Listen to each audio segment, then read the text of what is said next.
नमस्कार, मैं हूं वीरेश सिंह। आईटीआई के टॉक शो में आपका स्वागत करता हूं। आज जो न्यूज है कुछ हमारे ऊपर लगे इल्जामों पर, उस पर आज क्लेरिफिकेशन कर रहा हूं कि देखिए आईटीआई इंस्ट्रक्टर भर्ती को लेकर के 3-4 बने जिस पे मैंने मुद्दे उठाए। उसमें 2-4 चीज़ें हमारे ऊपर लगी कि सर आपने ये चीज़ें क्यों नहीं बोला, राजस्थान के क्यों नहीं बोला, मध्य प्रदेश के लिए क्यों नहीं बोला, उत्तर प्रदेश के लिए क्यों नहीं बोला, झारखंड के लिए क्यों नहीं बोला, पंजाब के लिए क्यों नहीं बोला, हरियाणा के लिए, दिल्ली, इधर सब तरह की हर स्टेट के क्यों, बिहार ही भर के आपने क्यों बोला।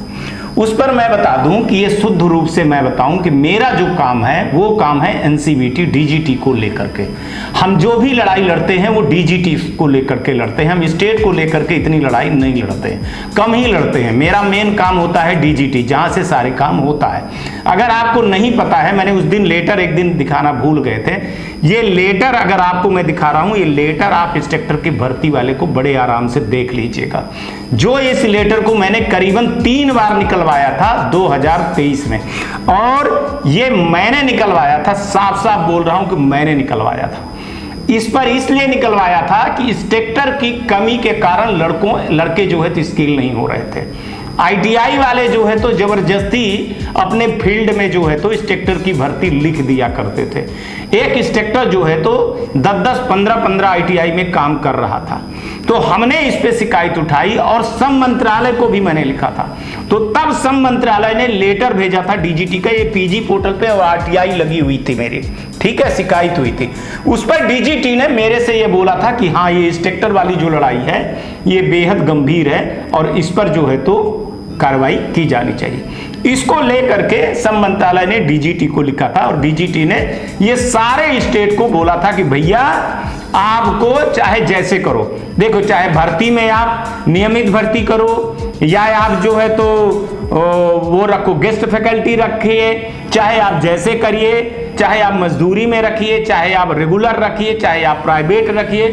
डीजीटी का मतलब था कि हमारा जो कॉलम है, हमारा कॉलम होता है कि इंस्ट्रक्टर की भर्ती होनी चाहिए।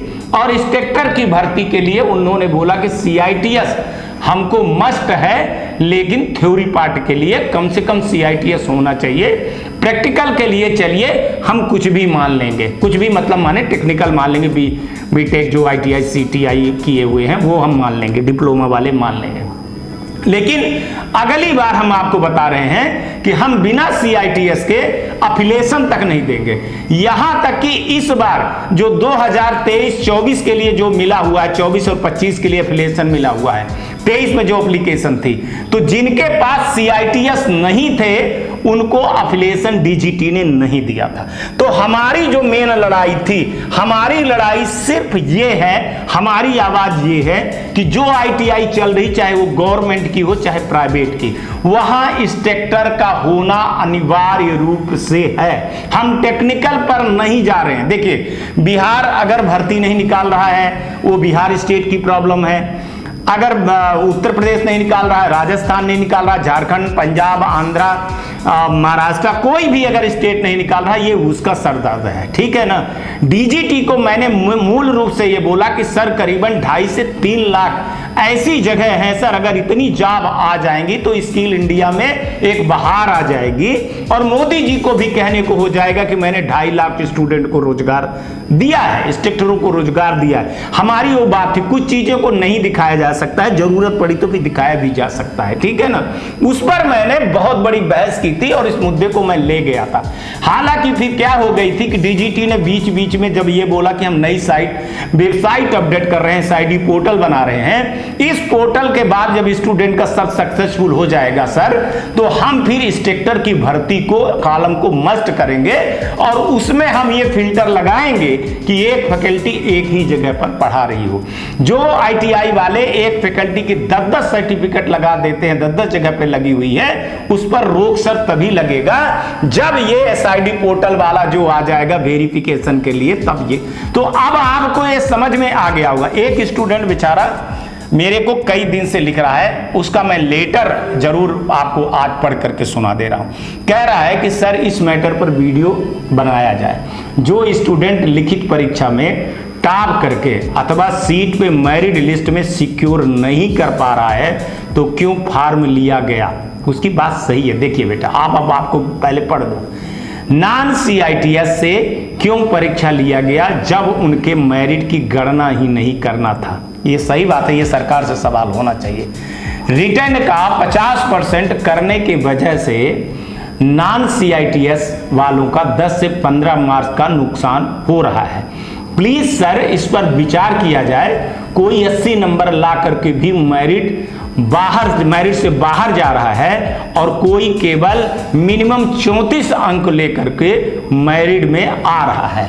ऐसे में मेरिट की पूरी तरह से हर्ष हो रहा है, मतलब एक तरह से देखें तो हर्ष हो रहा है, पूरी तरह से हर्ष हो रहा है। केवल नॉन CITS वाले अभ्यर्थी विभाग को फॉर्म भर करके पैसा जमा कराया गया है। 3-4 दिन पटना रह करके एग्जाम के नाम पर पैसा बर्बाद करके आए हैं। परीक्षा के अंक का महत्व ही नहीं दिया गया है। परीक्षा 36 अंक वाले ज्यादा मेरिट कैसे हो सकते हैं और उसमें से परीक्षा 80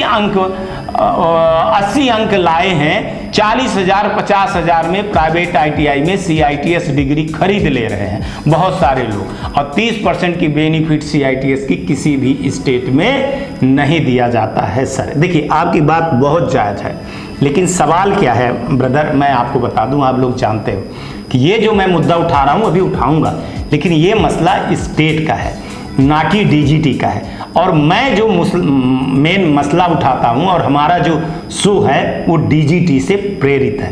हमारा मेन मकसद होता है कि DGT में जगह निकलवाई जाए, DGT में ये चीज करवाई जाए, DGT में ये करवाई जाए, तो एक तरह से जॉब निकले। ठीक है, अब हर स्टेट का अपना एक अलग अलग नियम है, कानून है। अब इसमें मैंने DGT से करीबन 3-4 दिन से बहस कर रहे थे, तो 3-4 दिन के बहस में जो चीजें निकल करके आई कि सर आप अब 2 तरह की बातें कर रहे हो।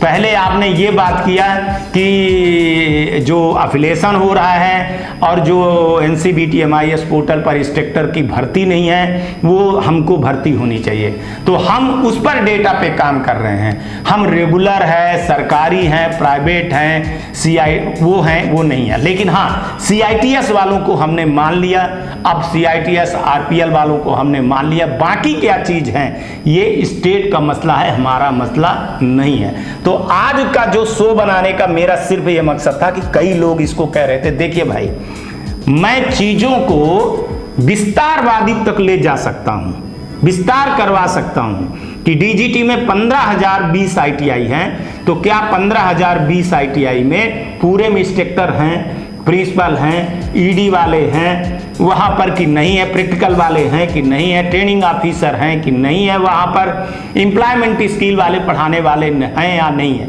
इसके लिए हम श्रम मंत्रालय में जो है तो शिकायत कर सकते हैं, PG पोर्टल पर शिकायत कर सकते हैं, DGT से व्यक्तिगत रूप से हम कह सकते हैं और लड़ सकते हैं। लेकिन हर स्टेट का अलग अलग नियम कानून होता है। ऐसे में भी मैंने बोला था कि अगर हर स्टेट के हो आप लोग और आपको अपने स्टेट की लड़ाई लड़ना है तो आपको सामने आना पड़ेगा। मैंने बोला है, मैं 2-4 दिन तक बिजी था, अब मैं खाली हूं। अगर आपको अपने स्टेट की लड़ाई लड़नी है, साथ में आवाज उठाना है, तो उसके लिए मैं तैयार बैठा हूं और हमेशा हूं। आप ये मत समझिए हमारे लिए जितना ही CITS वाले हैं, जितना ही नॉन CITS वाले हैं, जितना रेगुलर वाले हैं फैकल्टी, उतने गेस्ट फैकल्टी हमारे लिए, उतने सरकारी प्राइवेट जो भी हैं, जो भी जहां भी काम कर रहे हैं हमारे लिए उतने प्रिय जो है। तो जो प्राइवेट ITI में 7,000 8,000 में 12 घंटे की नौकरी कर रहा है वो भी उतना ही है, सबके लिए है ना।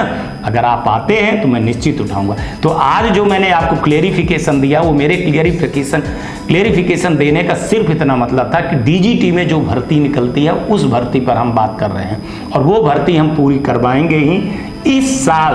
आपको देख लीजिएगा कि जैसे ही वेबसाइट का पूरा काम पोर्टल का हो जाएगा तो सही आंकड़े आएंगे, और चाहे नहीं तो अफिलिएशन जो है ना वो रद्द भी हो जाए। आप उठा करके देख लीजिएगा कि अभी 4-5 जितनी भर मीटिंग हुई हैं अफिलिएशन के लिए, उसमें जिनके पास CITS वाले कैंडिडेट नहीं थे उनको डीअफिलिएट किए हुए हैं।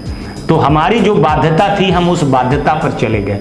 अब अभी आपकी जो प्रॉब्लम है वो प्रॉब्लम देखिए स्टेट डायरेक्टर की है। अब स्टेट डायरेक्टर स्टेट सरकार की, हर स्टेट की अलग अलग पॉलिसी है, वहां लड़ना एक अलग चीज हो गई। डीजीटी के साथ लड़ना एक अलग चीज हो गई, भारत सरकार के साथ में लड़ना एक अलग चीज हो गई।